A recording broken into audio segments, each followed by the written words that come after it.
نحمده ونصلي على رسوله الكريم اما بعد فاعوذ بالله من الشيطان الرجيم بسم الله الرحمن الرحيم يا أيها الذين آمنوا استعينوا بالصبر والصلاة إن الله مع الصابرين ولا تقولوا لمن يقتل في سبيل الله أموات بل أحياء ولكن لا تشعرون ولنبلونكم بشيء من الخوف والجوع ونقص من الأموال والأنفس والثمرات وبشر الصابرين الذين إذا أصابتهم مصيبة قالوا إنا لله وإنا إليه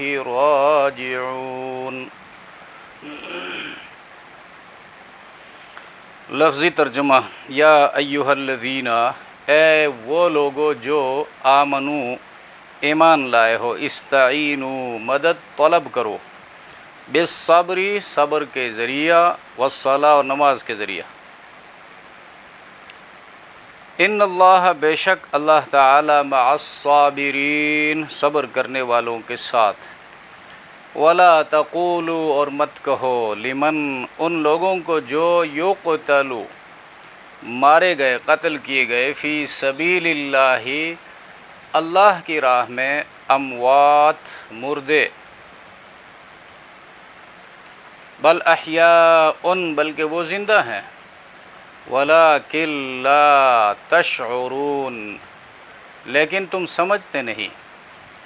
وَلَنَبْلُوَنَّكُمْ اور ضرور آزمائیں گے ہم تم کو، بِشَيْءٍ تھوڑی سی چیز سے، من الخوف خوف سے، والجوع بھوک سے، ونقص اور کمی سے، من الاموال مال کی جمع ہے مالوں کی، والانفس نفس کی جمع ہے جانوں کی، والثمرات ثمرتن کی جمع ہے اور پھلوں کی۔ وبشر اور خوشخبری سنا دیجئے، الصابرین صبر کرنے والوں کو، الذین اذا وہ لوگ کہ جب اصابتہم ان کو پہنچتی ہے، مصیبت کوئی تکلیف کوئی مصیبت، قالو کہتے ہیں، انا للہ بے شک ہم اللہ کے لیے ہیں، وَإِنَّا إِلَيْهِ اور بے شک ہم اس کی طرف، راجعون لوٹنے والے ہیں۔ اولئک علیہم یہی لوگ، علیہم ان پر، صلوات بے پایان رحمتیں ہیں۔ صلوات یہ صلاتن کی جمع ہے، اس کے معنی ہے آخری درجے کا میلان۔ اردو میں، فارسی میں اس کا ترجمہ درود سے کرتے ہیں، اس کو صلات کو درود کہتے ہیں۔ اور ورحمتن اور بڑی مہربانی، رحمتن تنوین دو پیش جو ہے یہ تعظیم کے لیے ہے، یعنی خصوصی رحمت، لہذا یہ بھی صلات کا مترادف ہے، اور اللہ کے لیے بندوں پر صلات بھیجنا جائز ہے، کیونکہ وہ جانتے ہیں کہ کون صلات کا مستحق ہے، اور بندوں کے لیے انبیاء کے علاوہ کسی پر درود بھیجنا جائز نہیں ہے۔ وَأُولَئِكَ اور یہی لوگ، ہم وہ، المہتدون راہ یاب ہیں۔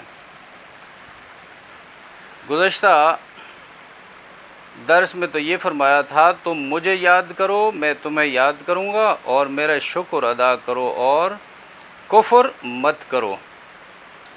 اب ہر وقت اللہ کو یاد کرنا مشکل کام ہے، اس کا طریقہ بتا دیا۔ اے ایمان والو، استعینوا بالصبر، کس طرح یاد کرو گے اللہ کو؟ یاد کرنا کیا ہے؟ صبر سے اللہ کو یاد کرو۔ صبر کا معنی ہے حبس النفس علی ما یقتضیہ العقل والشرع۔ امام راغب فرماتے ہیں کہ نفس کو شریعت اور عقل سلیم کے تقاضوں کے ماتحت رکھنا۔ عقل سلیم جو کہتی ہے، شریعت اسلامی کہتی ہے، خواہشات اس کے تابع ہو جائے، نفس اس کے تابع ہو جائے، نفس اپنی مرضی سے حرکت نہ کرے، یہ صبر ہے۔ دوسرے الفاظ میں نفسیات کو نظریات کے تابع کر کے زندگی بسر کرنا۔ مسلمان کا نظریہ اللہ کی رضا ہے، اور رضا کا حصول ایمان سے اور دین پر عمل کرنے سے حاصل ہوتا ہے، اور نفس جو ہے اس کی مخالفت کرتا ہے، لہٰذا نفس کے مقابلے میں نظریے کو ترجیح دے۔ تو یہاں پر صبر کی تلقین کی گئی ہے، استعینوا یا ایھا الذین آمنوا استعینوا۔ یہ یا ایھا الذین آمنوا یہ بہت بار آیا ہے قرآن کریم میں۔ حضرت عبداللہ ابن مسعود رضی اللہ تعالیٰ عنہ سے جب وہ آخری وقت میں تھے، کسی نے کہا ہمیں کوئی نصیحت کیجئے، تو انہوں نے فرمایا آپ نے قرآن پڑھا ہے؟ پوچھنے والے نے کہا ہاں پڑھا ہے۔ تو فرمایا قرآن میں جہاں کہیں یا ایھا الذین آمنوا آیت آ جائے، اس کو پھر آگے پڑھو، آگے کسی چیز سے روکا گیا ہے اس سے رک جاؤ، اور کسی چیز کا حکم دیا گیا ہے اس پر عمل کرو، بس یہی نصیحت کافی ہے۔ تو جب بھی قرآن تلاوت کی جائے یا ایھا الذین آمنوا اے ایمان والو کہنے کے بعد اللہ آگے کوئی حکم دیتا ہے، جیسے آگے چل کر سورہ مائدہ میں پڑھیں گے یا ایھا الذین آمنوا اوفوا بالعقود، وعدوں کی پاسداری کرو، شریعت کے حدود کی پاسداری کرو اے ایمان والو۔ یہاں پر دیکھو یا ایھا الذین آمنوا استعینوا بالصبر والصلاۃ، مدد مانگو اللہ سے صبر کے ذریعے اور نماز کے ذریعے۔ سورہ حجرات میں فرمایا 5 بار یا ایھا الذین آمنوا اتقوا اللہ، اللہ سے ڈرو اے ایمان والو، اللہ اور رسول سے آگے بڑھنے کی کوشش مت کرو۔ یا ایھا الذین آمنوا ان جاءکم فاسق بنبأ فتبینوا، اے ایمان والو اگر کوئی غیر معتبر شخصیت کوئی خبر لے کر آئے تو اس کے بارے میں خوب تحقیق کیا کرو۔ تو یا ایھا الذین آمنوا جہاں بھی کہیں آیا ہے یا ایھا الذین آمنوا کتب علیکم الصیام، اے ایمان والو تم پر روزے فرض کیے گئے ہیں، تو وہاں پر آگے کوئی حکم ہے یا کوئی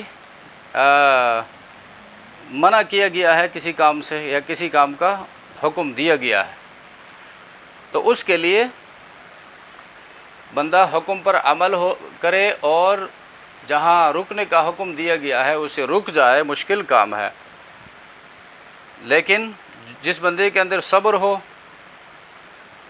جس کے نفسیات اس کے نظریات کے تابع ہوں، ان کے لیے کوئی مشکل نہیں ہے۔ ہر مقصد کے حصول میں تکلیفوں اور مصیبتوں کا پیش آنا یہ لازمی ہے۔ تمام دنیا سے شرک اور بت پرستی کو دور کرنا، اسلام کو غالب کرنا، اسلام کے نظام کو غالب کرنا، یہ تو بہت ہی مہم کام ہے، وہ تو قربانیوں کے بغیر ہو نہیں سکتا۔ اس لیے مقصد حیات پر مرنے کے لیے تیار ہو جاؤ۔ آگے شہداء کی بات کر رہا ہے، اور سورہ آل عمران میں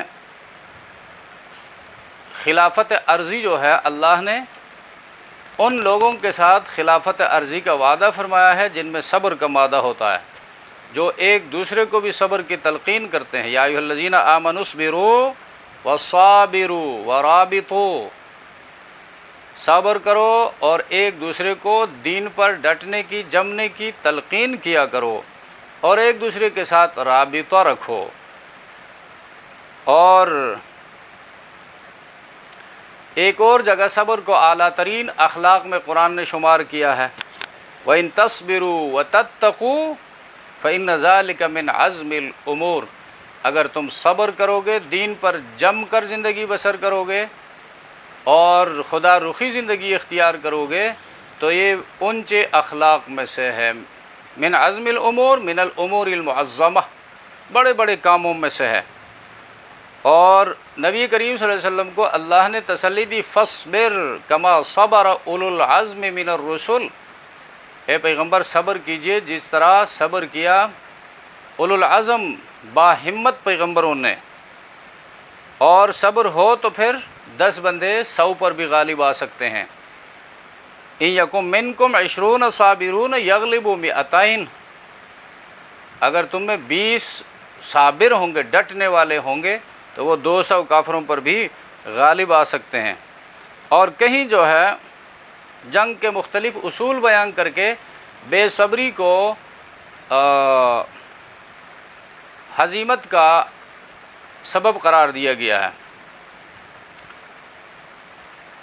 اطیعوا اللہ واطیعوا الرسول ولا تنازعوا فتفشلوا وتذهب ريحكم، تنازع مت کرو، بے صبری سے کام مت لو، واصبروا ان اللہ مع الصابرین، صبر کرو اور اللہ صبر کرنے والوں کے ساتھ ہے۔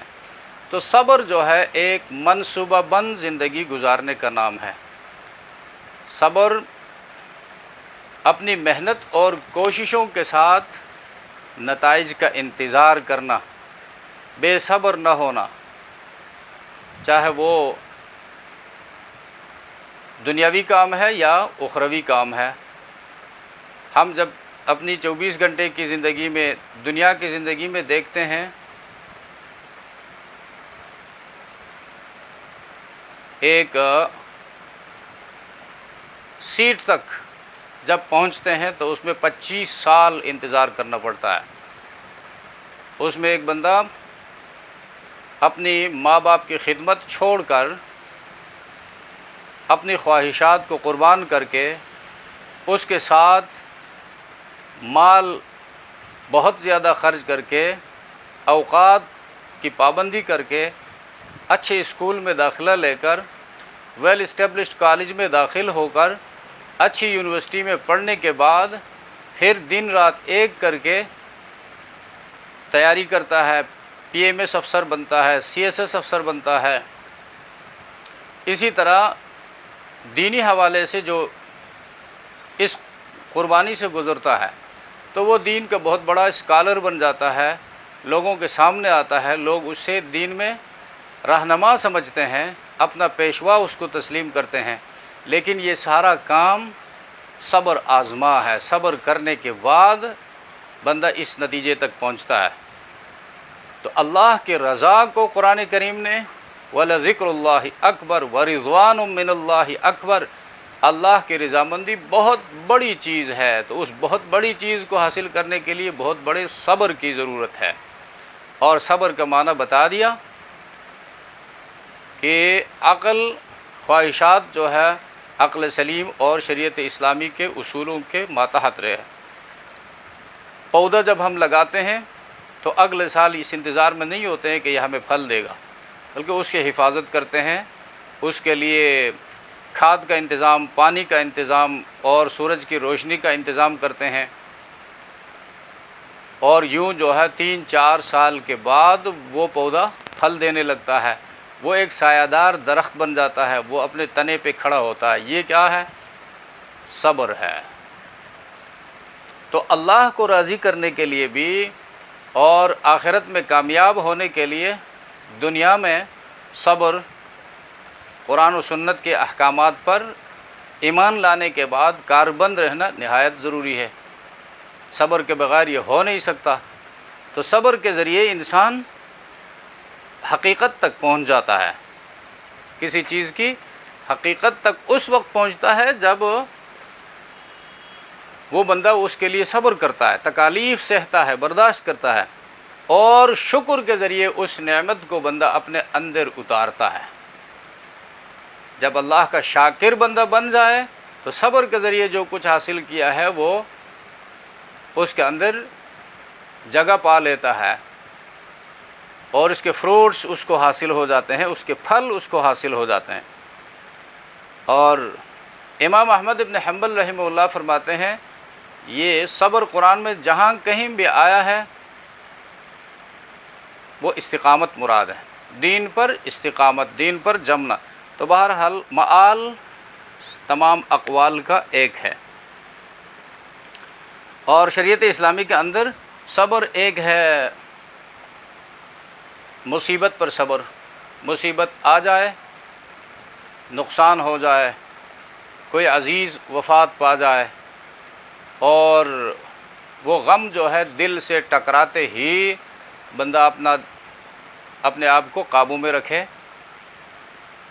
یہ صبر حدیث میں آتا ہے اول وہلہ میں ہوتا ہے، پہلی مرتبہ جب بندہ غم کے الفاظ سنتا ہے تو اس وقت صبر ہے۔ دیر سویر ہر ایک کو صبر آتا ہے، 2-3 دن 10 دن ہفتہ مہینہ گزر جائے تو اللہ نے نظام ایسا رکھا ہے کہ دنیا کا نظام چلانا ہے، لہٰذا وہ غم دل سے اتر جاتا ہے۔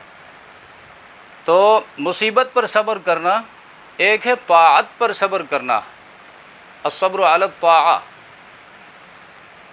طاعت پر صبر کرنا بھی نماز پڑھنا یہ صبر مانگتا ہے۔ گرمی ہے، سردی ہے، سردیوں میں وضو بنانا، اوقات کی پابندی، اوقات کا انتظار، مسجد جانا اور اپنے گھر میں اس کا انتظام کرنا، صبر علی الطاعہ۔ 16-17 گھنٹے کا دن ہوتا ہے، 17 گھنٹہ 16 گھنٹہ روزہ رکھنا، یہ صبر علی الطاعات، طاعتوں پر صبر کرنا۔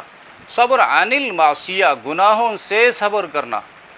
دل چاہتا ہے کہ فلاں حرام چیز بھی کھاؤں، دل چاہتا ہے کہ ناجائز کمیشن لوں جو رولز میں ڈیفائن نہیں ہیں، تو وہ حرام ہے، چاہے وہ کوئی لیتا ہو، انجینئر صاحب لیتا ہے، ڈاکٹر صاحب لیتا ہے، یا ایک CN صاحب لیتا ہے، اوورسیر صاحب لیتا ہے، یا کسی عدلیے کا آفیسر لیتا ہے، اس کے ٹرمز اینڈ کنڈیشن میں اگر ڈیفائن نہیں ہے، وہ اس کو جس نام سے بھی لیتا ہے حرام ہے، تو اس سے ایسے گناہ سے صبر کرنا، روکنا، یہ بھی صبر کی قسم ہے۔ فحاشی بے حیائی کی زندگی کو دل کرتا ہے، بناؤ سنگار کر کے عورت جو ہے باہر نکلتی ہے، تو اس کے پیچھے شیطانی طاقتیں ہوتی ہیں، شیطان وسوسہ ڈالتا ہے، اور جب وہ عورت گھر لوٹتی ہے تو گناہوں میں لت پت ہو کر لوٹتی ہے، تو اس گھر میں برکت کہاں سے آئے گی؟ تو وہ عورت جو ہے اللہ کو راضی رکھنے کے لیے نہ بلا ضرورت باہر پھرتی ہے، اور جب ضرورت سے باہر نکلنا پڑتی ہے تو اپنے حجاب میں، اپنے چادر میں باہر نکلتی ہے، اور ضرورت پوری ہونے پر فی الفور گھر واپس آ جاتی ہے۔ یہ کیا ہے؟ صبر عن المعصیہ، گناہوں سے اپنے آپ کو روکنا، یہ بھی صبر ہے۔ تو یہ ساری باتیں قرآن کریم میں بیان ہوئے ہیں۔ جب بندہ ایک بار قرآن کو صحیح طریقے سے اصلاح کے نیت سے سن لیتا ہے تو اس کی زندگی سنور جاتی ہے۔ تو یہاں پر یا ایھا الذین آمنوا، اے ایمان والو، استعینوا بالصبر والصلاۃ، استعینوا، استعانت جو ہے مدد مانگو، بالصبر، صبر کے ذریعے، صبر سے نہیں، صبر تو غیر اللہ ہے، صلاۃ سے نہیں، صلاۃ تو غیر اللہ ہے، اور اس کی تفصیل بیان ہو چکے ہے سورۃ الفاتحہ میں۔ ایاک نعبد و ایاک نستعین، اے اللہ تیری ہی ہم عبادت کرتے ہیں، تجھ ہی سے مدد مانگتے ہیں۔ تو صبر کر کے دین پر جم کر اللہ سے مدد مانگو، دین پر جم کر نماز پڑھ کر، کو صلاۃ اللہ سے تعلق کا ذریعہ ہے۔ اللہ سے تعلق ٹوٹ جاتا ہے جس بندے کی زندگی میں نماز نہیں ہے، تو وہ بے صبر ضرور ہوگا، اسی کے اللہ کے ساتھ کوئی تعلق نہیں ہے۔ تو صلاۃ اللہ کے ساتھ تعلق جوڑ کر اس اللہ سے صبر مانگو، صلاۃ کے ذریعے ہوا۔ تو مستعان کون ہے؟ جس سے مدد مانگی جائے، واللہ المستعان۔ حضرت یعقوب علیہ السلام فرماتے ہیں سورہ یوسف میں، اللہ ہی مدد کرنے والا ہے، لہٰذا مدد کرنے والا وہی، تو مدد مانگو بھی اسی سے، اس کے سوا کوئی مدد کرنے والا نہیں ہے۔ تو صلاۃ یہ بار بار بتایا گیا ہے، نماز دین کے اہم ارکان میں سے ہے، عمود ہے، ستون ہے دین کا۔ ان اللہ مع الصابرین، بے شک اللہ صبر کرنے والوں کے ساتھ ہے۔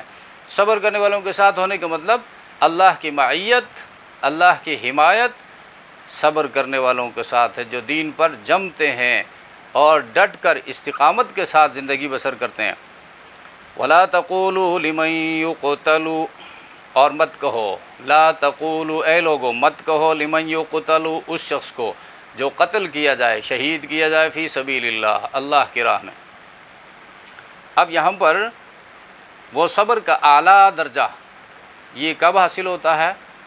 جو بندہ دین لوگوں تک پہنچاتے ہوئے آخری جو ہے دین کی دعوت کی راہ میں رکاوٹیں کو کوئی کھڑی کرتا ہے، اس کے مقابلے میں پھر میدان میں آتا ہے کہ بھئی یا ان رکاوٹوں کو دور کرو یا ہم اپنے خون کا نذرانہ پیش کریں گے، لیکن ان رکاوٹوں کو ہٹا کر اللہ کا دین اللہ کے بندوں تک پہنچائیں گے۔ تو اس مقصد کے لیے جو خون کا نذرانہ پیش کرتا ہے، جو جان دیتا ہے، وہ شہید کہلاتا ہے۔ اور یہ صبر کا چونکہ اعلیٰ فرد ہے، لہٰذا اس کو ذکر کیا لا تقولوا، اور لوگوں سے فرمایا کہ مت کہو ان لوگوں کے بارے میں جو شہید کیے جاتے ہیں فی سبیل اللہ، اللہ کی راہ میں۔ یہ سبیل اللہ جو ہے جہاں کہیں بھی اسلامی جہاد، ہولی وار ان اسلام کی بات قرآن میں آتا ہے، حدیث میں آتا ہے، تو اسے جہاد اسلامی مراد ہوتی ہے جو اللہ کا ایک حکم ہے۔ اور سبیل اللہ میں قطع ارضی جو ہے زمین کا ٹکڑا حاصل کرنا نہیں ہوتا ہے، اپنا اقتدار قائم کرنا نہیں ہوتا ہے۔ اللہ کے رسول نے جہاد کیے، جہاد کے نتیجے میں علاقے ملک فتح ہوئے، اور وہ لوگ جب مسلمان ہوئے ان کی حکومتیں ان کے پاس ہی رہنے دی، کسی سے حکومت اللہ کے رسول نے نہیں چھینی ہے اور کسی سے اقتدار نہیں چھینا ہے، بلکہ فرمایا تم ہی مقتدر ہو، تم ہی حکمران ہو، لیکن اللہ اور رسول کے بتائے ہوئے طریقے کے مطابق اللہ کے بندوں کے اوپر حکمرانی کرو گے، اللہ کا نائب بن کر۔ تو فی سبیل اللہ اگر پیسہ کمانے کے لیے یا کوئی مفادات ہیں ان کو حاصل کرنے کے لیے لڑائی کی جائے تو وہ جہاد نہیں کہلا سکتا، اور نہ جہاد کا اجر اس کو حاصل ہو سکتا ہے، اور نہ اس پر شہادت کا اطلاق ہوتا ہے۔ اموات مردہ مت کہو۔ اب یہاں پر غزوہ بدر میں جب مسلمان شہید ہو گئے تو کچھ منافقین نے یہ کہنا شروع کر دیا کہ دیکھو خواہ میں انہوں نے جان کھپائی، ایسا نہیں ہونا چاہیے تھا، اس سے کیا ملتا ہے؟ تو اللہ تبارک و تعالیٰ نے فرمایا یہ مت کہو، اس لیے کہ انہوں نے جس کاز کے لیے، جس مقصد کے لیے دین دیا ہے وہ مقصد بہت ہی اونچا ہے۔ اب یہ بل احیاء، بلکہ وہ احیاء زندہ ہیں، ولیکن لا تشعرون، ہاں ان کی زندگی کیسی ہے اس کی تفصیل تمہیں معلوم نہیں۔ اب اس میں برزخی ہے، دنیاوی ہے، جو کوئی بھی ہے، لا تشعرون کہا قرآن نے۔ اللہ فرماتا ہے وہ زندہ ہے، اس پر ہمارا ایمان ہے، اور ولیکن لا تشعرون، بندوں کو ان کی حیات کا علم نہیں ہے۔ اور دوسری آیت میں آگے چل کر فرمائے گا کہ یرزقون، رزق بھی دیے جاتے ہیں۔ اب وہ زندہ ہیں، یعنی دنیاوی حوالے سے تو وہ وفات پا گئے، قتل ہوئے، ان کے اموال میراث میں تقسیم ہو گئے، ان کی زمینیں تقسیم ہو گئی، جاگیریں تقسیم ہو گئی، سرمایہ تقسیم ہو گیا، بینک بیلنس تقسیم ہو گیا، اور بیوی جو ہے عدت گزارنے کے بعد چلی گئی، دوسری جگہ شادی کر لی۔ اب وہ دنیاوی حوالے سے تو وہ وفات پا گئے اور اس کو دفن کر دیا گیا، نماز جنازہ پڑھا گیا، دعائے مغفرت کی گئی، بس دنیاوی حوالے سے تو وہ مردہ ہیں، لیکن قرآن کہتا ہے اللہ کی نگاہ میں وہ زندہ ہیں۔ ولیکن لا تشعرون، لیکن تم ان کی زندگی کو نہیں جانتے۔ وَلَنَبْلُوَنَّكُمْ بِشَيْءٍ مِّنَ الْخَوْفِ وَالْجُوعِ، اور ضرور بالضرور، لَنَبْلُوَنَّكُمْ، بلا یبلو سے لفظ ہے، نبلو اور لنبلو، اور پھر ون جمع کا صیغہ لایا، یہ تاکید در تاکید ہے، ہم ضرور بالضرور تمہیں آزمائیں گے، ضرور بالضرور تمہیں آزمائیں گے۔ من الخوف، کچھ خوف میں سے کسی قدر خوف، والجوع، اور بھوک سے، ونقص من الاموال، اور مالوں میں کمی سے، کبھی بکری کم ہوگی، باغ جو ہے وہ پھل کم لائیں گے، یا پھلوں کو کیڑے لگ جائیں گے، وغیرہ وغیرہ۔ والانفس، اور جانوں کے نقصان سے، بیٹے مر جائیں گے، اولاد پوری دنیا سے رخصت ہوگی، یہ سب کیا ہے؟ نبلونکم، اللہ کی طرف سے یہ آزمائش ہے۔ والثمرات، اور پھلوں سے، ثمرات جس میں تمام قسم کے مال اموال داخل ہیں۔ وبشر الصابرین، اور اے پیغمبر خوشخبری سنا دیجئے اس حال میں صبر کرنے والوں کو، خوشخبری سنا دیجئے، بشارت دیجئے صبر کرنے والوں کو۔ الذین اذا اصابتہم مصیبۃ، وہ لوگ جب پہنچتی ہے ان کو کوئی مصیبت، مصیبتن کامن ناؤن استعمال کیا، چھوٹی بڑی، کوئی مصیبت جو ہے، جوتی کا تسمہ ٹوٹ جاتا ہے تو وہ کیا کہتے ہیں؟ قالو۔ تو چھوٹی مصیبت یا بڑی مصیبت، بجلی چلی جائے مومن کو ٹینشن دیتا ہے، وہ کوئی بیمار ہو جائے، خود بیمار ہو جائے، ایکسیڈنٹ ہو جائے، یہ سب تکلیف اور مصیبت اور غم کی قسمیں ہیں۔ جب ان کو کوئی مصیبت پہنچتی ہے قالو، تو وہ کہتے ہیں، ان کا عقیدہ یہ ہوتا ہے، کہنے کا مطلب کیا ہے؟ ان کا عقیدہ یہ ہے انا للہ و انا الیہ راجعون، بے شک ہم اللہ ہی کے لیے ہیں، یعنی ہمارا خالق اللہ، ہم اللہ کے مخلوق، تو خالق مالک وہی ہے، مالک کو اپنی مخلوق میں، اپنے مملوک میں تصرف کا اختیار حاصل ہے، دیا تھا تو لے لیا، اور زندگی عطا کی تھی واپس لے لی، اولاد دی تھی واپس بلا لیا۔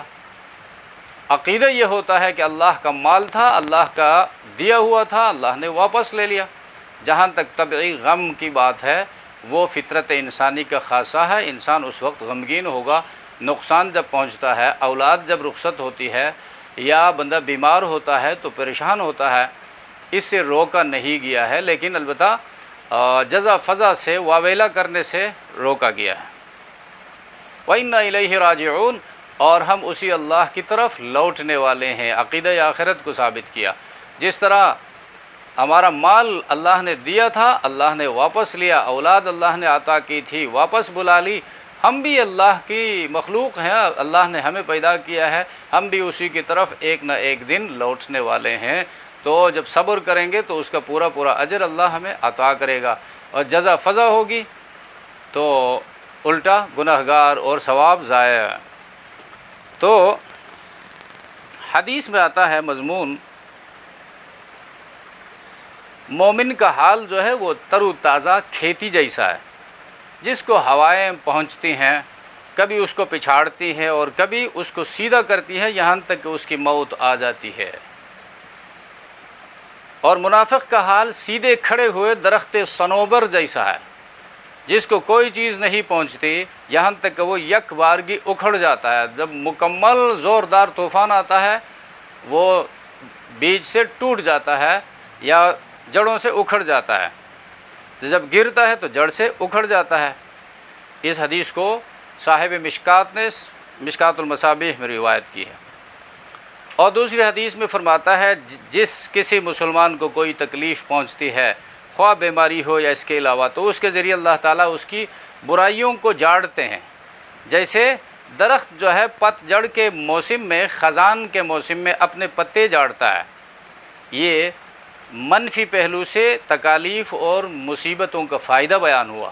مصیبت پہنچتی ہے تو اس کا بھی فائدہ ہے، اس سے گناہ معاف ہوتے ہیں، اور مثبت پہلو سے بشارت اس کو ملتی ہے، وہ کیا ہے؟